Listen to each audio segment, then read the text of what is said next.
We know the old order is not coming back. We shouldn't mourn it. Nostalgia is not a strategy. But we believe that from the fracture, we can build something bigger, better, stronger, more just. This is the task of the middle powers. The countries that have the most to lose from a world of fortresses and the most to gain from genuine cooperation. The powerful have their power. But we have something too. The capacity to stop pretending, to name reality, to build our strength at home, and to act together. That is Canada's path. We choose it openly and confidently, and it is a path wide open to any country willing to take it with us.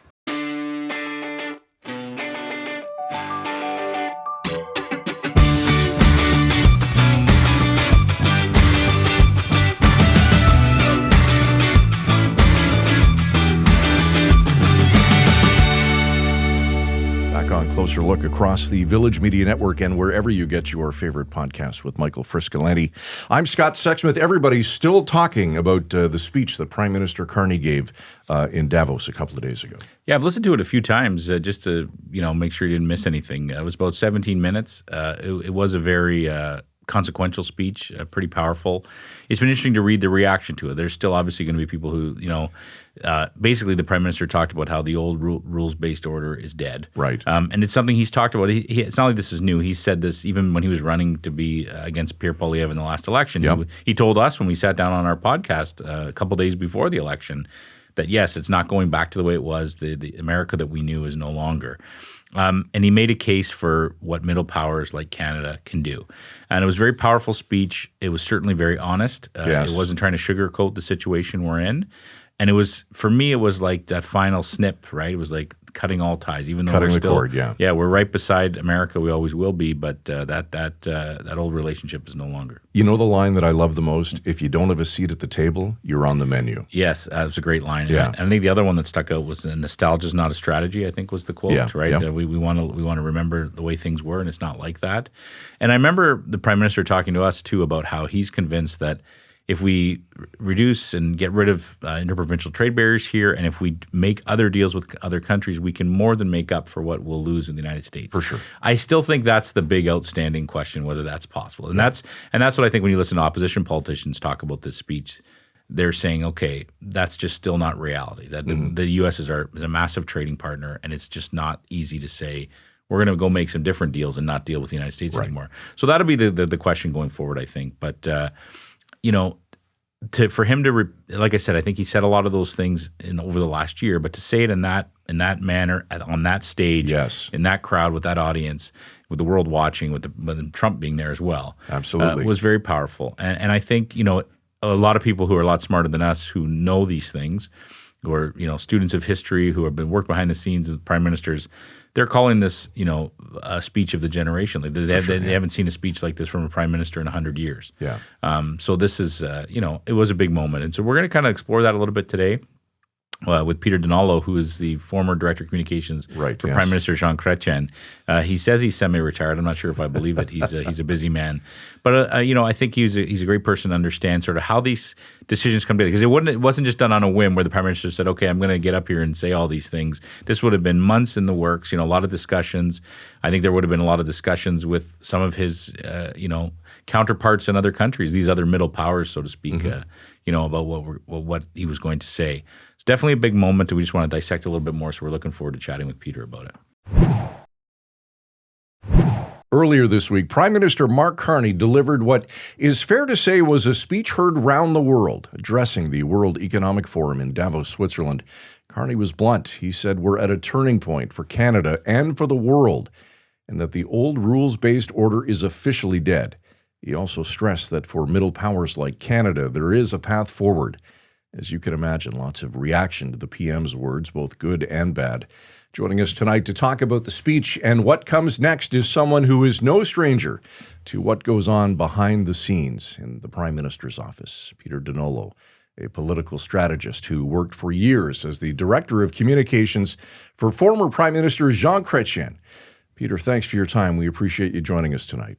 Great to be here. Thanks for having me. All right, Peter, let's start with the obvious question. What went through your mind as you listened to the Prime Minister's speech? Listen, I thought it was like a lot of people. I was very impressed. As a Canadian, I felt proud. I heard him calling a spade and speaking bluntly and eloquently about the shape of the world. Like a lot of people, I've been very frustrated by what most world leaders have felt they've had to do over the last year with Donald Trump, which is bite their tongue, pretend that everything is normal, pretend that he's not threatening and rattling sabers, and I found it very, very uncomfortable. And it's worried me deeply. So I was very pleased when the Prime Minister kind of took up the mantle, said it like it is, and acted as a bit of a, well, he turned out to be the sensation of Davos, of the international community, and I think he inspired other leaders. So yeah, I thought it was great, but I really thought it was great. But I mean, there's a lot more to do. Absolutely, we're going to get into that for sure. It's a great point you make, because I've wondered that too. Right? There's all this walking on eggshells, especially when you go to the Oval Office. You just wonder, what's going to happen to them when you make sure that nothing, you say all the right things. That's a lot of pressure. How much thought would go into this decision to finally say, we know he said this a little bit in the past, but the America we knew is not the America we know now. To actually say that on this world stage like that, how much thought would have gone into that, Peter? I think a ton. I think, listen, with Trump, both Justin Trudeau and Mark Carney have tried various different approaches. Early on in the first Trump administration, the Trudeau government tried to assuage him, tried to butter him up, flatter him. It doesn't work with Donald Trump. Donald Trump, in a kind of classic way, that we've seen through history, the more that people bend, the more he wants to crush them. The more power that he gets, the more he wants.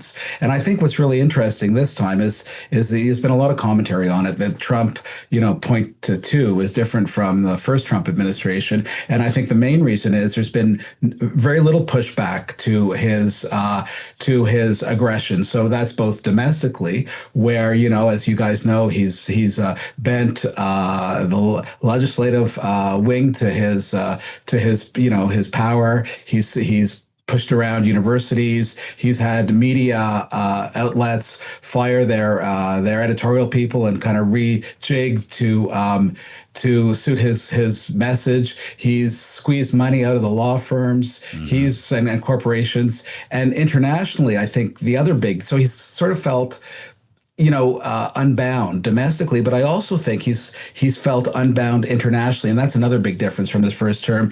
And I think that really started with the bombing of the Iranian nuclear reactors last summer, when. Last spring, I guess, when he'd always kind of, eschewed military displays, or at least, military might. When during his first term, he was very critical of Bush for the Iraq War and other foreign engagements. And yet, I think he really felt pumped when he bombed those reactors, regardless of whether or not it was truly successful. I think he felt further kind of enlarged by taking out Maduro in Venezuela. And I think the psychology of this guy is that when he keeps on pushing and nobody pushes back, it just enlarges his appetite. So my guess is that a lot of the leaders, including our prime minister, who were kind of willing to try different approaches, have seen actually that this kind of appeasement has only made him more ravenous. Mm-hmm. And my second guess would be that I don't think that he gave the speech without actually probably talking to some of his peers, some of the other G7 leaders, to kind of gauge where they're at. I think the view was that the moment was ripe, that he was in a particular position to do it because of Trump's increasing kind of obsession with Canada. You saw that map of North America he put out the other day with the U.S. Flag on it. So I guess my guess is, of all our prime ministers, I think it's pretty clear, maybe with the exception of actually Lester Pearson, that Mark Carney comes to the job with an unparalleled network of international connections, and he's been using them. But he's been deploying them as prime minister, and I think now that was useful for him in this Davos speech. Peter, other specifics about the speech, perhaps, that struck you? I mean, I loved when he talked about the kind of bringing together the Asian economies with the European economies. I mean, I call it. I invite him to use this term if anyone's listening, which is that he should call this a coalition of the unwilling to be pushed around, the unwilling to be threatened by the large powers. And as you know, it's not just the U.S., although obnoxiously it's Donald Trump for us, but there's also Russia and obviously China. And I think Trump does have this view that let's split the world up into three zones, and I won't bug you if you want to push around Ukraine, or if China wants to push around Taiwan, give me free reign in my backyard. And that just crushes the international order. And I think it's important that, so what I liked with the PM speech is that it wasn't about Canada. You usually go there. I attended Davos with Prime Minister Chrétien many years ago. You go there, you sell the country, you sell it hard. And he did some of that. I think he did it mostly in the private sessions he had with all these guys. But what he really acted like was sort of like the conscience of the world here, the conscience of the small powers that are tired of being pushed around. And small and medium-sized powers, because obviously the other G7 countries are not small powers. And I think that was very effective. It's a bit like the emperor has no clothes, right? The guy who finally says it, after everyone else kind of shuffles around and pretends that he's well dressed, the guy who finally says the emperor has no clothes ends up being a big hero. And I think that's what's happening this week. It's a great analogy. The detail that's really struck me too is there's a lot of people saying that Mark Carney wrote this speech himself. Yeah. That I'm assuming he had some help, but that's not very common, is it, Peter? No, not at all. I mean, a prime minister's a pretty busy guy. No, it's not at all common. I mean, usually a very engaged prime minister will work very closely with senior aides to work a speech. He'll go through several drafts. He'll have input. Obviously, might rewrite stuff. One of my favorite kind of copies of a speech is at the FDR Library in Hyde Park in New York, where his speech declaring war on Japan in 1941, he's crossed out a day that will go down in history, and written in his own pen, a day that will go down in infamy. And so sometimes, these you've either got it or you haven't as an orator, but for him to do it himself. But this is a subject. I think there's two issues. One is I think that his worldview, he's a very smart guy. He's been on the international stage for a long time. And I think his worldview is something that is fully developed. And so I don't think it would have been difficult for him to put it down on paper in that sense, or to dictate it, or whatever it was. And I also think that he's also comfortable on the international stage, and particularly comfortable at Davos. I read somewhere that this was his 30th Davos conference. So I think that he had a strong comfort level.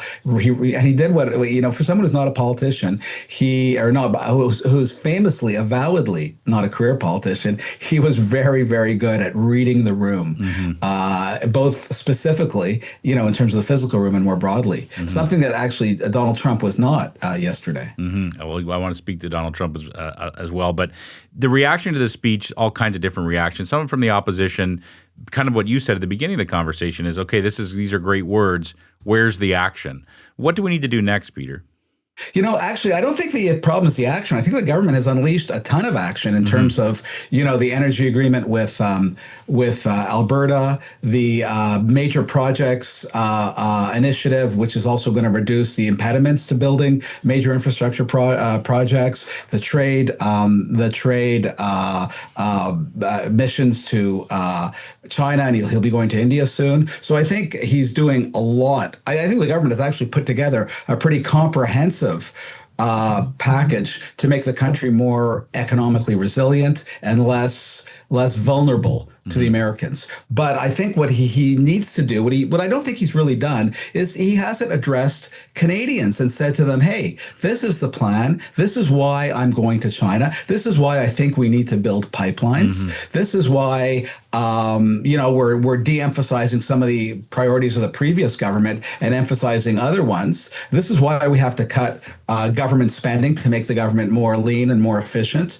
And I don't think he's kind of connected the dots for Canadians. I've long advocated that he ought to be giving a formal address to the nation, sitting at his desk. It's a rare thing for a prime minister to do, but this is one of those existential moments where I think he ought to do it, where he actually sits at his desk, speaks solemnly, directly, but clearly and conversationally to Canadians, not a stump speech, but a speech like that has the import of an address to the nation, and that he also outlines, guys, we've been through the easy part in a sense, passing the legislation. We know that the economy has not taken the hit that many feared that it would early on. The TSX, had its banner year last year.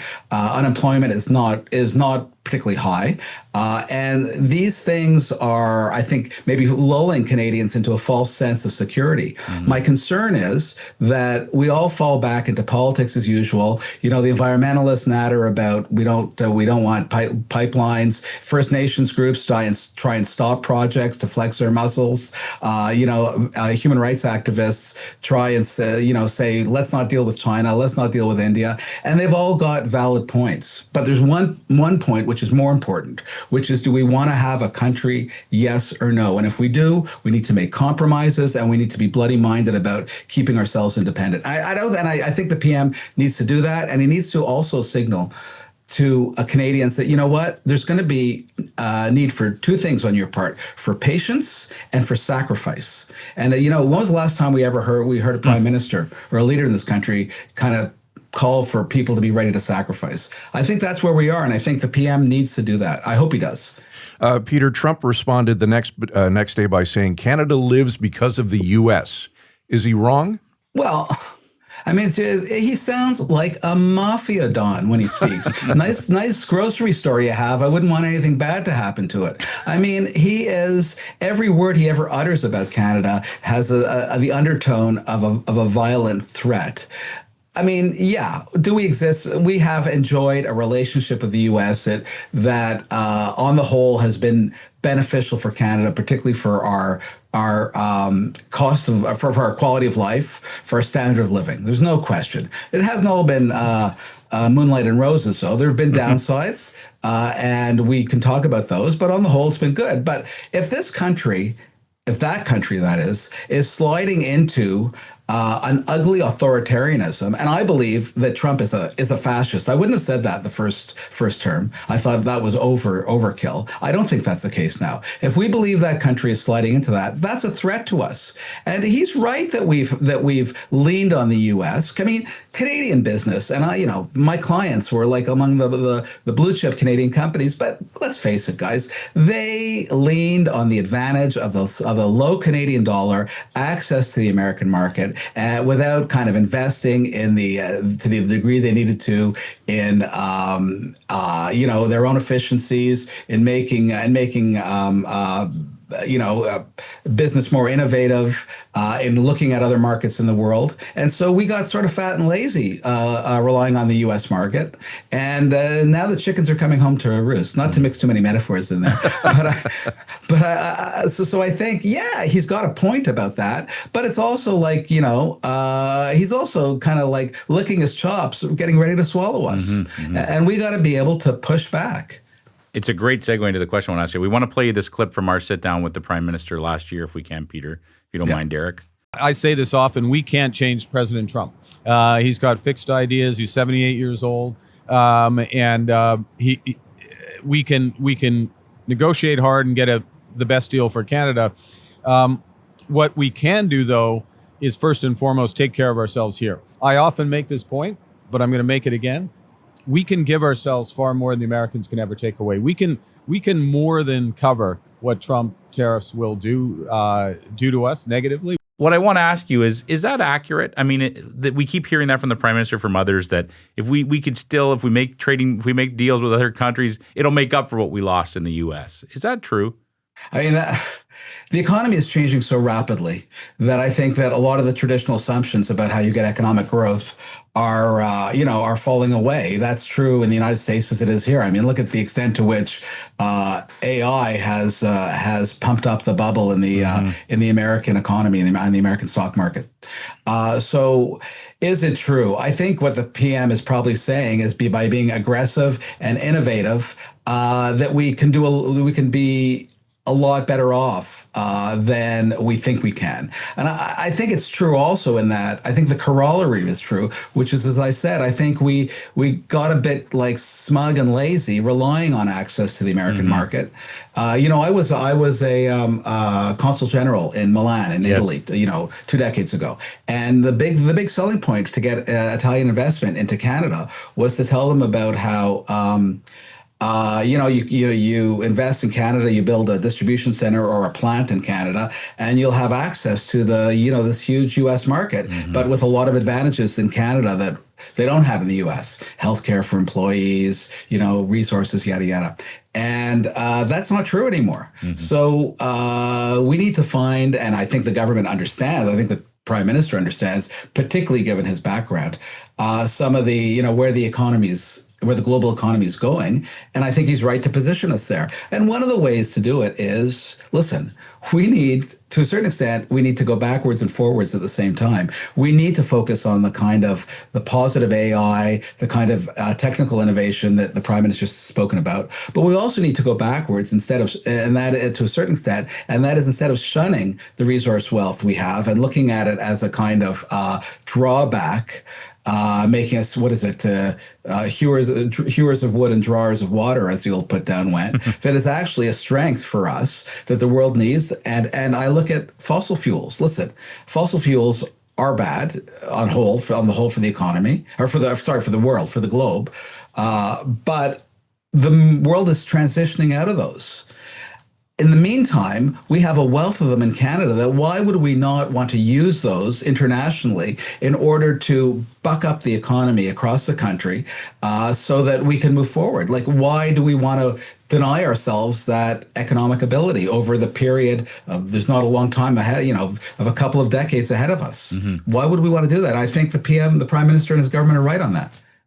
But a lot of Canadians don't agree with that, and he's going to need to do a convincing job on him. One of the best descriptions of leadership I ever read, and I forget who said it, is leadership is getting people to do what they don't want to do. Let's put it this way, what's hard to do.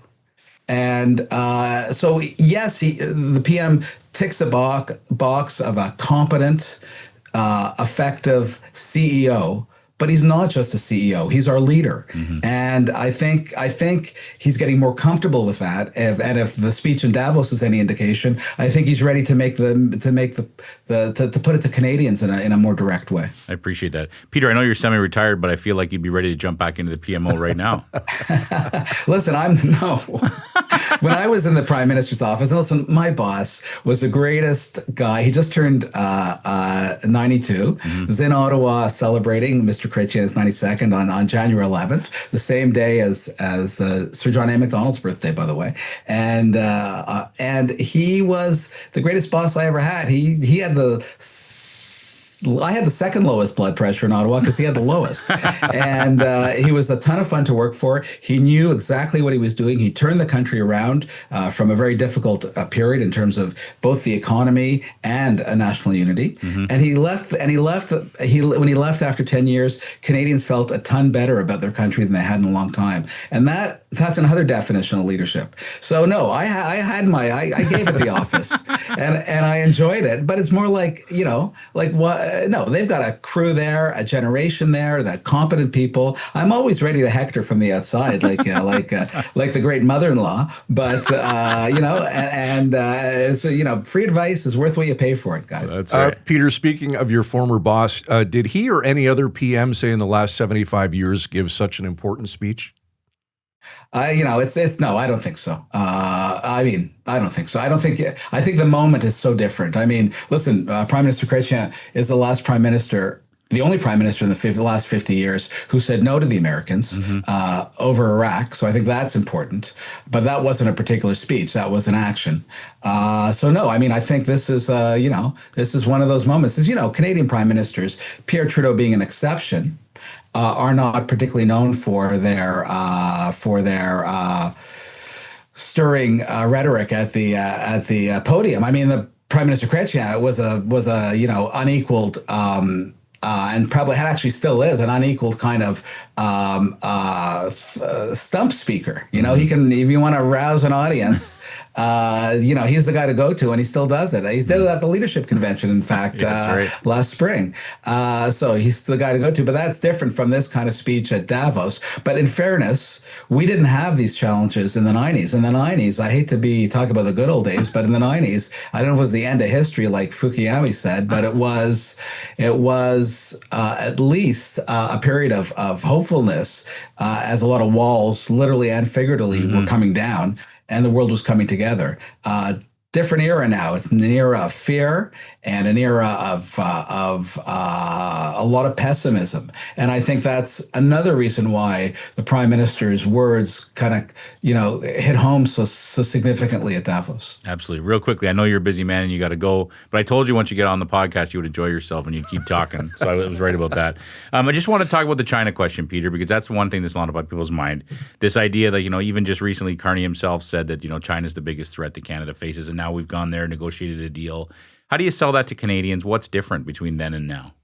I think you got to sell along the lines I talked about, the other issues that a lot of Canadians have problems with. Listen, World War II, we linked up. We linked up. The Allies linked up with Stalin's Soviet Union, which is as bloody a group of dictators and totalitarian state as you've ever come across. Okay, we linked up with them in order to beat a greater threat to the world. I'm not making the threat between the U.S. and Germany in the war, but I am saying that countries have interests that need to be served. You know, who was it who said we don't have friends, we have interests? I don't agree with that 100%, but I do believe we have national interests. And I do agree with the Prime Minister when he says you can calibrate your engagement with, he said this in the speech in Davos, you can calibrate the level or the depth of your engagement with the country. It makes no sense for us to be so dependent on the United States and so vulnerable to them. That's why we're in the position we're in. And I think kind of putting your spreading your chips around makes a lot more sense. We don't agree with China on a bunch of levels, but you know, I'm sure some of the equipment in your studio, some of the equipment in my home was made in China. It doesn't mean that we don't you know, trade with them. And the fact is that we don't need to be supine in order to trade with other countries. And I would make one last point that China, for example, or India for that matter, although they have interfered with Canadian politics, we know, neither of them has openly called for the annexation of our country to theirs. That's a big difference. That's a big difference. This is my last question, Peter. It's much lighter. You were the Canada's Consul General in Milan, where the Olympics are going to be. Is the ice going to be okay for the Olympic hockey tournament? Have you any sources over there telling you how it's going to be? Too bad it's not in Toronto because it's freezing here. I know, it's funny. Peter, before we let you go, I know you co-host a great podcast called the Red Passport. Tell us about it, and where can people find it and listen? Right. So it's called Red Passport, and it's a done on behalf of the CIC, the Canadian International Council, which is the group, a citizen-based group in Canada for people across the country to join and get involved in foreign policy issues. And I co-host it with two terrific former colleagues, former diplomats for Canada. One is Jeremy Kinsman, who is no stranger in the media. He was our ambassador to Moscow, to Rome, to London, a veteran Canadian diplomat who's got a lot to say on a lot of issues. And Louise Blais, who is very prominent in the media these days because of she was a head of mission. She was the Consul General Atlanta. She was in Washington at the United Nations for Canada, a very prominent Canadian diplomat who had significant experience, Canada, U.S. So we talk about these issues, every couple of weeks. We take different points of view, but we get along very well. It's very friendly, sometimes a little sharper, but still among friends. And I think that's the kind of conversation people want to hear. And you listen to us on Apple or on Spotify. Thank you. There you go. Beautiful. All right, good stuff. Red Passport.